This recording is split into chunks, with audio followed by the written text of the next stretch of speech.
Hantu keluarga itu tak pernah pergi. Apakah kami menjadi bagian dari mereka? Pada suatu malam yang sejuk di musim gugur, sekelompok 6 teman, Liam, Sarah, Emily, Ben, Chloe, dan Luke, tiba di sebuah mansion tua yang tersembunyi dalam hutan. Mansion ini, yang dikenal dengan nama Hollowbrook Manor, adalah bangunan besar yang hampir hancur, peninggalan dari masa lalu. Menara-menara yang menjulang dan jendela-jendela yang retak memberi kesan kemegahan yang menyeramkan. Sementara halaman yang luas dikelilingi oleh semak-semak dan pohon-pohon yang tumbuh dalam pola yang terasa tidak wajar. Para teman ini datang untuk menghabiskan akhir pekan. Ingin melarikan diri dari hiruk-pikuk kehidupan kota dan kembali terhubung satu sama lain. Meskipun Hollowbrook Manor memiliki reputasi yang angker, penduduk lokal sering berbicara tentang kejadian-kejadian aneh dan peristiwa-peristiwa yang tak terjelaskan, tak satupun dari mereka yang merasa khawatir. Mereka masih muda, berani, dan lebih tertarik untuk menikmati waktu bersama. Mereka berencana untuk menjelajahi sekitar mansion, berbagi cerita, dan minum-minum. Namun, tidak ada yang bisa memprediksi perubahan gelap yang akan terjadi pada akhir pekan mereka. Malam dimulai dengan tawa dan percakapan ringan. Mereka duduk di ruang tamu yang luas, dengan kursi beludru yang memudar dan perapian besar yang berdetak pelan. Seiring berjalannya waktu, anggur mulai mengalir deras, dan seseorang menyarankan untuk menceritakan cerita-cerita seram. Ben, yang paling berani di antara mereka, menjadi orang pertama yang berbicara. "Kalian sudah pernah dengar legenda tentang keluarga Hollowbrook?" tanyanya dengan senyum nakal. Kelompok itu terdiam, tertarik. Ben membersihkan tenggorokannya dengan dramatis. "Cerita ini seperti ini, dulu, keluarga Hollowbrook, William, istrinya Agnes, dan 2 anak mereka, Lily dan Thomas, tinggal di sini. Mereka adalah keluarga yang bahagia, meskipun agak tertutup. Tapi suatu malam musim dingin, kebakaran hebat melanda mansion ini. Api begitu besar, rumah ini terbakar dalam beberapa menit. Tetangga berusaha membantu, tetapi api terlalu kuat. Begitu asapnya reda, rumah itu hanya tinggal puing-puing. Tapi bagian anehnya adalah, tidak ada jenazah yang ditemukan. Seolah-olah mereka menghilang begitu saja." Emily merinding, dan Chloe mengangkat alis. "Menghilang? Tidak ada jejak sama sekali?" "Benar," jawab Ben. "Beberapa orang mengatakan roh mereka masih menghantui mansion ini, terperangkap di dalam dinding. Ada juga yang percaya kebakaran itu bukan kecelakaan. Ada sesuatu yang lebih gelap di balik semua itu." Mereka saling bertukar pandang dengan cemas, tapi dengan cepat mereka menanggapi cerita itu dengan tawa. "Hanya legenda lama," kata Liam, berusaha mencairkan suasana. "Tidak ada yang perlu dikhawatirkan." Namun, seiring berjalannya malam, ketegangan yang tak nyaman mulai mengisi ruangan. Angin meraung di luar, mengguncang jendela-jendela, dan mansion itu seakan mengerang dengan setiap hembusan angin. Kemudian, datanglah bisikan pertama. Pada awalnya, hanya samar-samar, suara yang sangat pelan. Seolah-olah angin membawa suara dari tempat yang jauh. Awalnya, tak ada yang terlalu memperhatikannya.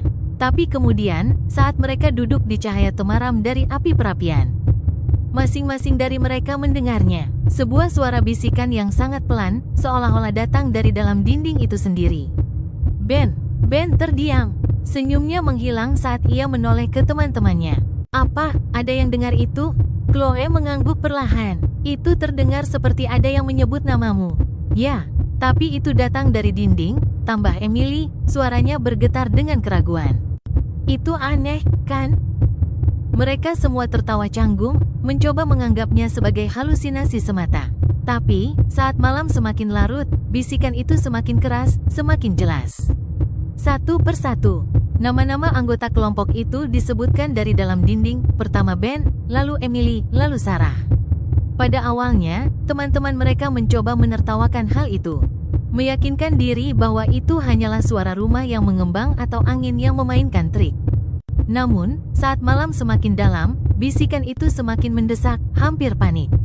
"Liam, Luke," dinding-dinding itu menggeram, suaranya seolah datang dari segala arah. "Oke, itu sudah cukup," kata Chloe, suaranya gemetar. "Ini tidak lucu lagi." Tiba-tiba, tanah di bawah mereka bergetar. Awalnya sangat ringan sehingga mereka mengira itu hanya karena ketegangan mereka, tetapi getaran itu semakin kuat. Dinding-dinding berderak, jendela-jendela bergoncang. dan suara gemuruh rendah menggema di seluruh rumah. Api di perapian menyala dengan hebat, menciptakan bayangan-bayangan yang menyeramkan di seluruh ruangan. Bisikan itu meningkat, kini penuh dengan urgensi dan kepanikan. Pergilah, pergilah sekarang. Suara itu seolah memberi peringatan, semakin putus asa. Kita harus keluar dari sini, kata Luke. Suaranya gemetar saat dia berdiri. Ayo pergi. Mereka berlari ke pintu, tetapi saat mereka meraih gagangnya, mereka mendapati pintu itu terkunci, bukan terkunci, tetapi disegel rapat. Kepanikan mulai melanda saat mereka menarik dan mendorong, tetapi pintu itu tidak mau terbuka. Kita terjebak, teriak Sarah. Ini tidak mungkin. Mereka berbalik dan berlari ke jendela. Hanya untuk menemukan bahwa jendela-jendela itu juga tersegel rapat. Seolah-olah rumah itu sendiri yang menutup rapat, mengurung mereka di dalam. Lantai berguncang lagi. Kali ini dengan kekuatan yang cukup besar untuk membuat mereka terjatuh. Lalu, sebuah suara, bukan, banyak suara, berteriak dari dinding. Teriakan mereka bertumpuk dalam satu kecemasan yang mencekam. Tolong kami, mereka merintih. Kalian tidak sendirian. Kelompok itu berkumpul di tengah ruangan, wajah mereka pucat ketakutan. Bisikan itu mulai terdengar lagi, lebih keras dari sebelumnya. Sebuah desahan rendah yang terasa memenuhi setiap sudut mansion. Kemudian, di sudut ruangan yang paling gelap, api di perapian meledak dengan cahaya yang sangat terang. Sejenak, mereka kira itu hanya permainan api, tetapi bayangan-bayangan mulai bergerak. Figur-figur hantu yang setengah terbentuk muncul dari dinding, wajah mereka terdistorsi dalam penderitaan. Mereka adalah keluarga Hollowbrook, atau apa yang tersisa dari mereka. Mata mereka kosong, tubuh mereka terpelintir dalam bentuk yang tidak wajar. Satu persatu, figur-figur itu meraih mereka. Tangan mereka hampir menyentuh kelompok itu, bisikan mereka semakin keras, semakin panik. Tolong kami, mereka memohon.